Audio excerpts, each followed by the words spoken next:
Hi all, hope all is well. Welcome back to another episode of Adventures in Droning. On today's episode, we have been tasked with actually doing a grass spray. So if you have a look in between all of these trees, it's obviously very thick with rat's tail grass, so it's actually an introduced species into Australia, and it has to be eradicated. If you don't eradicate it, the local councils tend to get onto you to enforce you to actually get rid of it. Lantana is also in there as well. You can see it was an absolutely beautiful day. Big, massive, fluffy, streamy cirrus clouds were in the sky everywhere. It's a bit rare up this way. It normally indicates a bit of a change coming through, so I thought I'd capture some of that footage. You can see the area that we were spraying was absolutely spectacular. It's absolutely picturesque, you might say.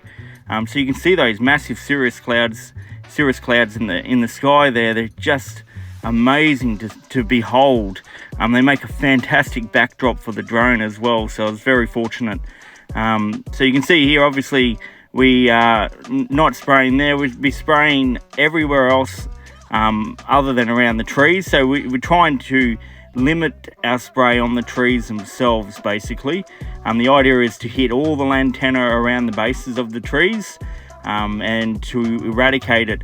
And what they'll do is they'll basically dry this out completely. So you desiccate it by putting on a poison, and it will brown it all off, and then they will put a fire through it. So the idea is they'll burn it out, just as was done for the last 50,000 years, and it cleans the area right up. It will actually also give them access to a water supply that's hidden in there.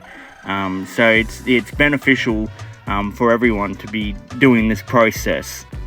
And as I've said in previous episodes of Adventures in Droning, we have the ability to stay well out of the spray, so we don't need to be anywhere near it. The idea is put the drone up, get it out there as far away as possible, making sure you're not standing downwind of it, of course, and that way you can eliminate actually having to be anywhere near it.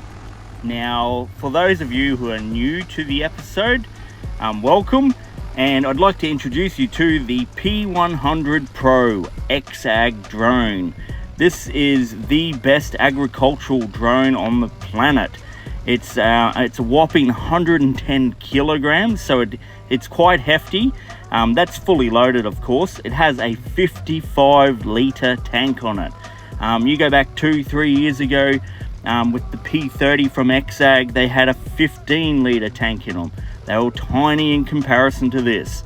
So over the last few years, we've seen nothing but improvements with the efficiency and the reliability of these drones. They are a behemoth to behold. They're awesome.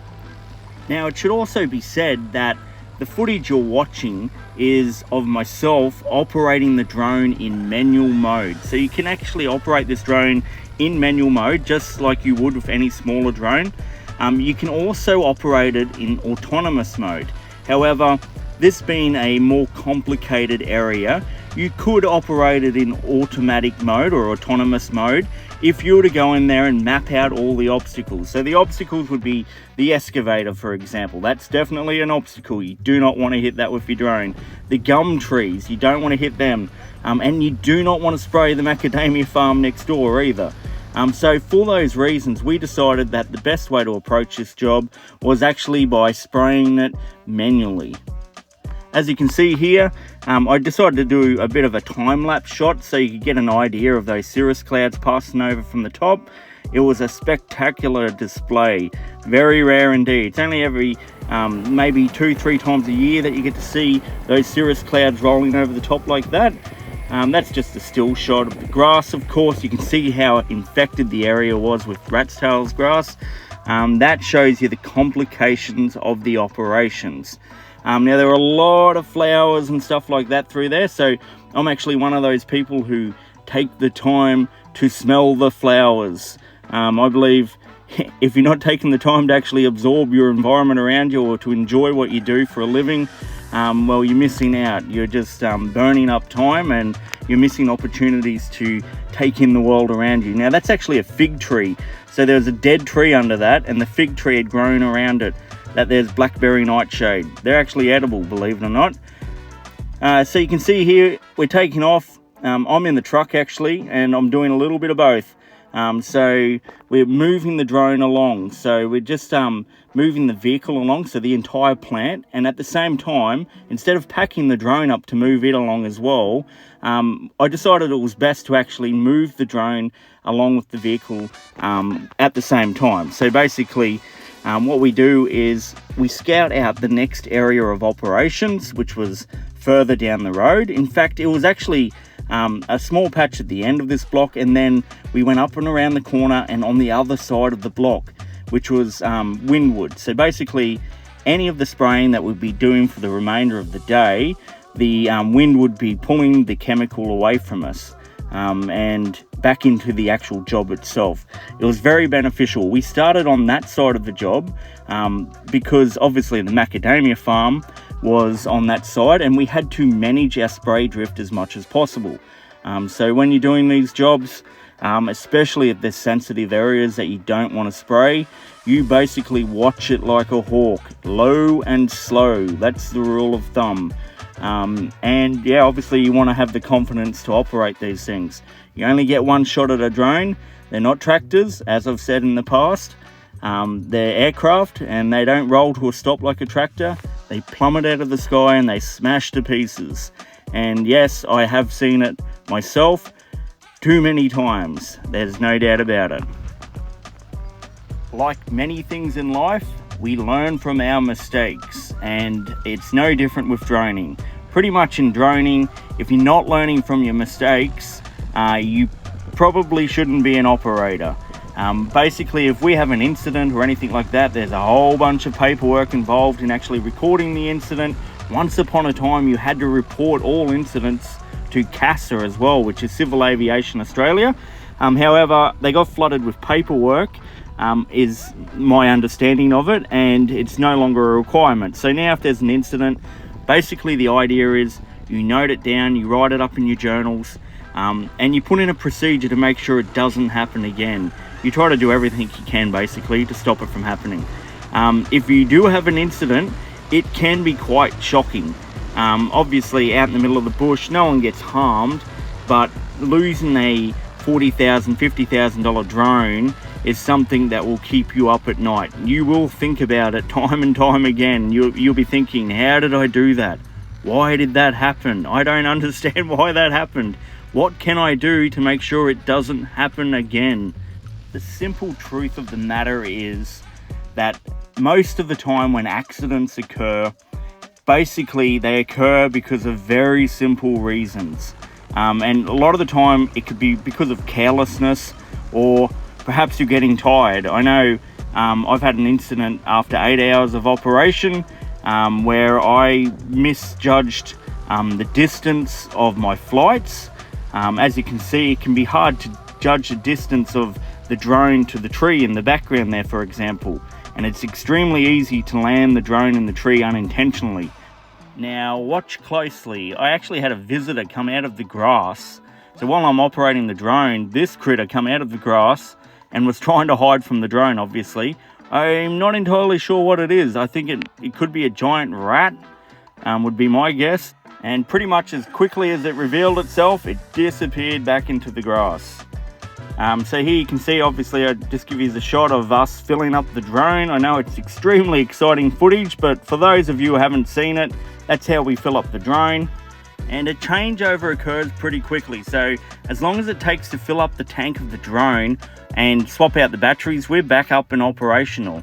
If you fully put in the time to engineer the process as much as possible, pretty much you should be able to land that drone, swap the batteries out, put the batteries on charge, and by the time you get back to the drone, it should be full and ready to fly. So normally the turnaround could be anywhere between 1 minute and 2 minutes turnaround. And for those gigantic days where you're doing 60, 70 hectares and they're all automated flights, 1 to 2 minutes between flights adds up, especially if there's, say, 100 flights in a job. You're talking an extra 200 minutes or an extra 3 hours. That sort of gives you an idea of the efficiency of this machine. The quicker you can get the changeover down, the quicker you can get the job done. And I know, yeah, 2-3 hours over the time of a day, over the extent of a day, is considerable, especially if you're charging by the hectare. These are the type of jobs you want to get done as quickly as possible. Now, the remainder of the operations on this particular job itself was mainly touching up the edge of the crop. So that's the edge of the macadamia farm, the orchard, sorry. And basically just getting around those trees, getting rid of the rest of the rat's tail grass. The majority of the job was done from the other side. So I'd done all the way to those trees you can see there. Basically, I just had to touch up 50 meters from that line back in towards the trees. So it was just a matter of going along, touching that up, double spraying everything. So we touch up everything, make sure that the entire job is very well covered. On the screen of the controller itself, you can actually see it paints your progress. So basically the way it is, it's turned it into almost a video game. And although you can see it on the screen, on the phone itself, the display of the drone, the idea is you have to keep an eye on the drone the entire time. So you can glance at it just to get an idea of where you've been. But the idea is you do not take your eyes off the drone. Too many times have I heard stories where people have just taken their eye off the drone, especially in manual ops, and it tends to drift if you're not watching it. There's quite a bit of momentum in the drone itself. So basically, if you pull up, there's all the inertia of the drone as well. It will pull itself up, but it can take a little bit of time for it to actually do so. And that's the cooling as well. So I just thought I'd give you an overview of the coolers and the battery chargers themselves. It's always interesting. A lot of people don't understand that these machines are so energy intensive that you have to have the water coolers to actually cool down the batteries while we charge. It's very counterintuitive. You're actually putting electrical equipment into buckets of water and XAG's water coolers, but it is the only way to manage it, especially in summer. In fact, in summer we even put ice in them just to keep the batteries cooler. Now, that's all there is for today's episode. I hope you've enjoyed what you're seeing. If you have any questions at all, don't hesitate to put some questions in the comment section below. Feel free to like the video. I appreciate it heaps, and please subscribe. The more subscribers I get, the more I'm encouraged to actually produce more of these videos. It's very encouraging. Thanks again for watching. Until next time, cheers, bye.